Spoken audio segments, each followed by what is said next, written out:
Okay. The United States of America has one of the highest infant mortality rates of all the industrialized nations. We also have one of the highest cesarean section rates. So the financial and social costs of poor outcomes for mom and baby, they really are applicable to virtually everyone, since most people will become parents, and everyone started out through the process of childbirth, which can have lifetime health effects.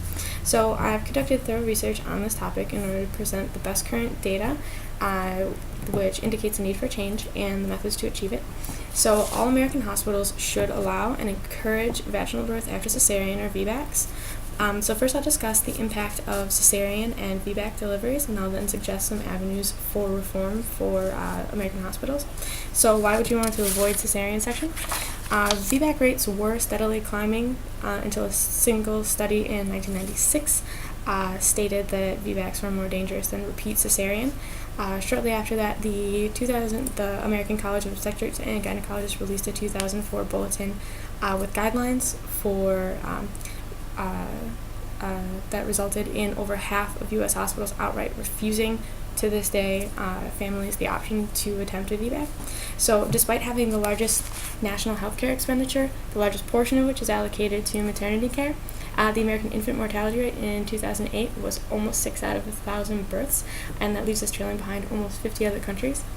So Gibbons and colleagues reported in a 2010 WHO UNICEF report, which was published by the WHO UNICEF, the World Health Organization, that hospitals should aim for a C-section rate of between 10 to 15% and a VBAC rate of at least 60%.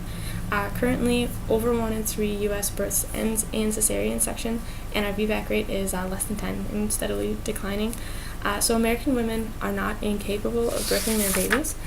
Greater freedom of choice and less intervention improves outcomes, such as in the home birth capital of the world, the Netherlands, who in 2009, according to the OECD Libraries article, Health at a Glance in 2011, a 14% cesarean rate. So C-section is an important procedure. It saves countless lives. However, complications are more likely after cesarean than as compared to vaginal birth, so its use should be reserved for only very dire situations. So Goer and colleagues list the following risks in Risks of Cesarean to Mother and Infant, a 2010 position paper published by the Coalition for Improving Maternity Services, that for so far as maternal risks are concerned, there's a greater chance of death, infection, extreme blood loss, there's a longer recovery time, permanent nerve damage, fertility complications in the future, as well as disrupted breastfeeding and bonding with their infant. And so far as infant risks go, the infant is more likely to be injured in delivery, and they're more prone to breathing problems, infection, immune dysfunction immediately postpartum, and then C-section babies throughout their life have a greater incidence of allergies, asthma, and type 1 diabetes. So how can the U.S. reduce these effects? Hospitals need to employ childbirth policies that are evidence-based and mother-friendly. First, it's imperative that all VBAC bans are lifted. Although it's not a total win, the American College of Obstetrics and Gynecologists in 2010 released a revision of their 2004 VBAC bulletin.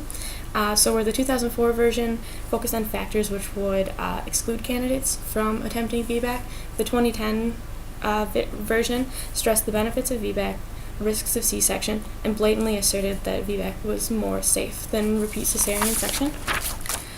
So unfortunately, many hospitals, however, still continue to prohibit or otherwise discourage VBACs, and thus much of the responsibility falls on the shoulders of expectant families, where research and careful conversation with your healthcare providers is important if you want to be able to secure important options.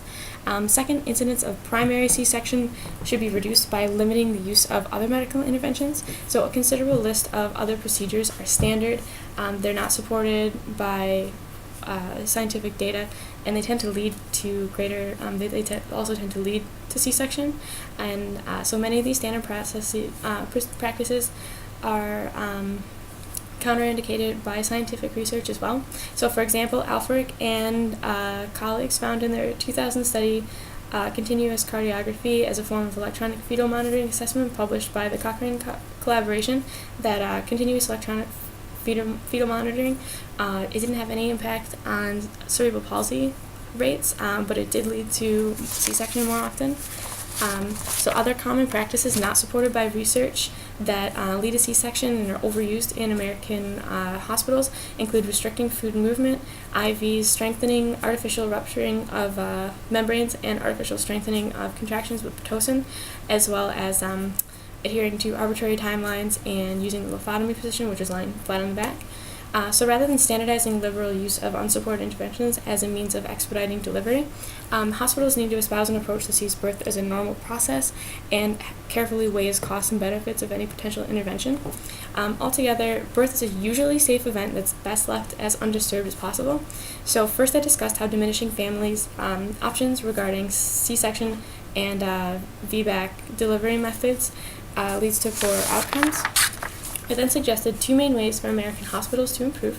By reforming U.S. hospital childbirth policies, millions of dollars in unnecessary surgery costs can be saved, as well as other healthcare costs, as well as lives of mothers and neonates.